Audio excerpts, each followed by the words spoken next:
What's going on, guys? Stefan here with you, S&E's Garage. In today's video, we are going to be tackling the digitizer replacement here on this 2006 Lexus IS350.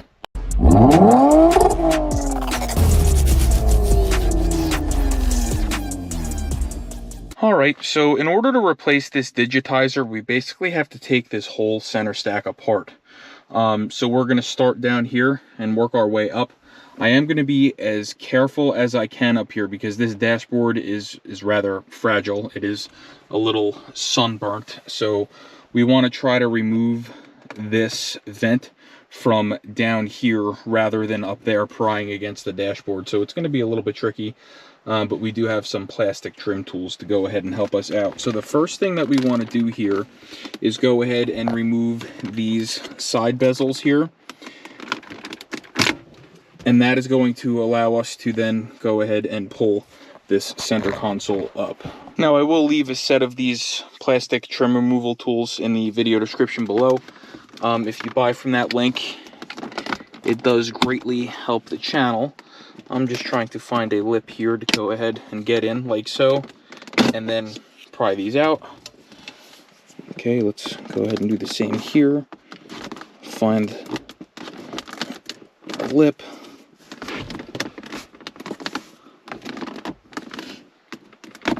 There we go. Okay. Pull that out. So now we're going to go ahead and unscrew our shifter. Okay, and we're going to go ahead and pop this whole center stack up. I'm going to go ahead and slide this back.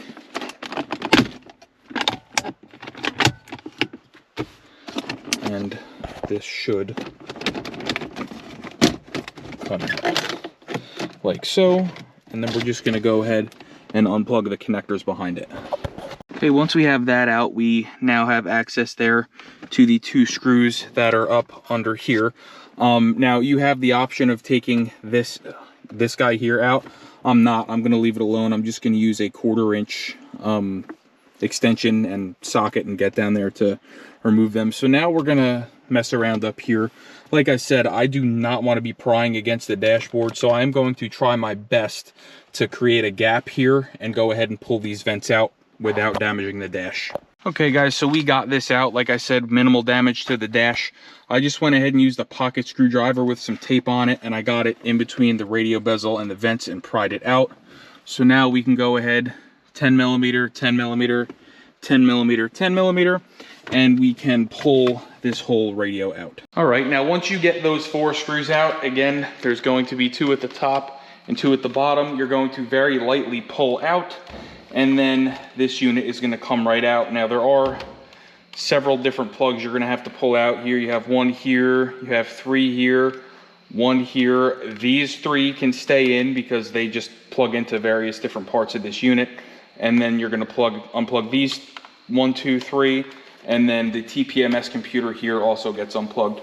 So now what we have to do is separate the navigation or the screen here from the CD player. Now in order to do that, we're going to go ahead and remove 1, 2, 3 screws on this side, and we're going to do the same 1, 2, 3. There's 4 on this side. And we're going to go ahead and get them out, and then we should be able to separate this unit by pulling this forward from this unit. So let's go ahead and get those screws out, and we'll be right back with you. Okay, so we just went ahead and loosened the clips. So now the CD changer is now separate from the nav unit, and we can go ahead and separate them now. Now this plug here is going to have to come off of this bracket. So let's go ahead and get that off.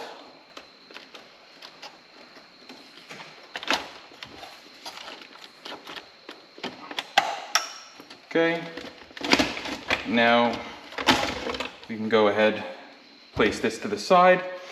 Now we're going to focus our energy here. The next thing we need to do is remove these 4 screws, 1, 2, 3, and 4, and that is going to allow us to remove the bezel of the radio. Once those 4 screws are removed, this, in theory, should, like so, slide right off. There is just one little mini connector here. We're going to pull straight out like that and remove. Now we can set this bezel off to the side. The rest of what we are doing here is going to be with this screen. So there's going to be 4 more screws we need to remove to go ahead and get this metal casing here off of the screen. You're going to have to remove this module. It sits in here like this. You're just going to move it over to the side so that you can access these screws, and we're going to go ahead and remove them. Okay, so there's 4 more screws that you're going to have to remove. They are right through these holes here, so you're going to have one here, and then the same on this side, one through this hole here, and then one here, and that is going to allow your screen to like pivot around a little bit. So now we can go ahead and take this metal bracket here around the screen off, and that is going to reveal our digitizer. Now, the digitizer ribbon is down here at the bottom, so we're just going to very carefully go ahead and pull that out like so. And now we have to go ahead and separate the digitizer here from the screen itself. Now, if you wanted, at this point, you could go ahead and remove the screen completely from the unit. I'm going to try to avoid doing that as to create the least amount of disturbances here as I can. So let's go ahead, let me get a razor blade and let's start cutting the glue here around the digitizer. This is the new one that we got. I got it from Amazon. I'll link it in the video description below. I do just want to show you what it looks like here before we continue. And I kind of want to see it so I know exactly where I'm cutting. So it's an exact fit.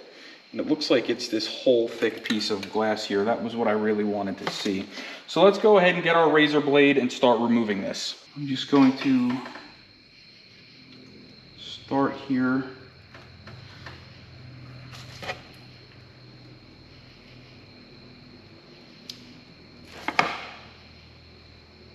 By getting under it.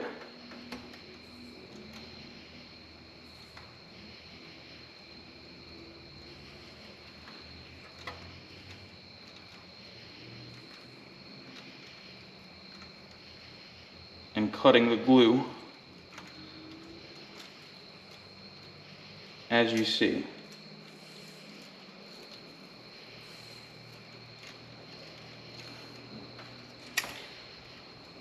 Trying to be careful here to not cut myself because that would not be a good time.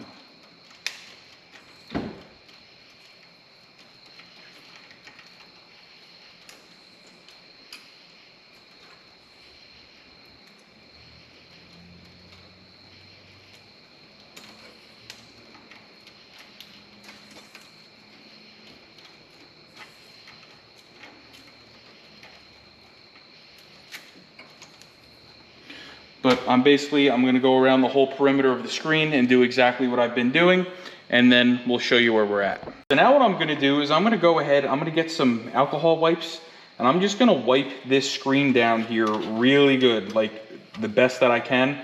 And we're going to try to get all of this old glue off. That way we can go ahead and set the new digitizer in. Now, I'm going to do that off camera. Just the cleaning portion, you don't need to watch me do that. I will leave some alcohol wipes in the video description below. Again, if you buy from that link, it does help us out. But we'll be back with you as soon as we're done, and then we'll go over the installation of the new digitizer. Okay guys, so we got as much of that old glue off as I feel is necessary. So what we're going to go ahead and do now is remove the protective film from the back side of the new digitizer, like so. And then we are going to go ahead and remove the adhesive backing off of the new adhesive that they already have installed on this. And then we're going to go ahead and get ready to stick this on. Now, when you do this, you do want to make sure that you get this on there as straight as possible. so that it is not crooked, because if it's crooked, it's not going to be on there squared. And you just want to make sure you have no lint on your LCD screen, because this is the last chance that you have to make the screen as perfect as you want it.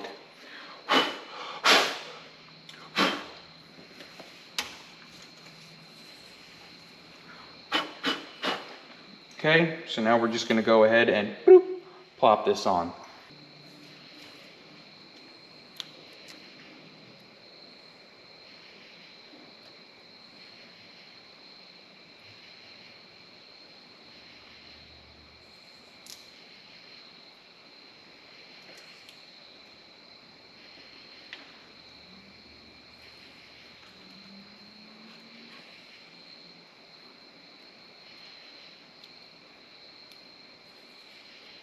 Okay, and once you have it to where you think it's squared, you're just going to go ahead and push around the perimeter.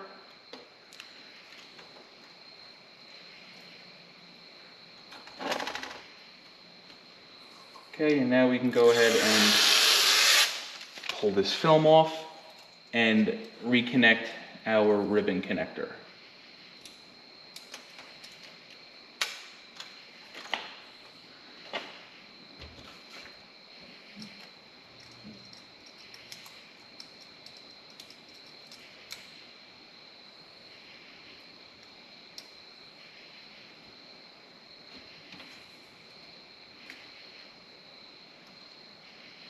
Like so. Okay, just like that, your new digitizer is now installed. So let's go ahead. Let's take our frame here and reinstall it.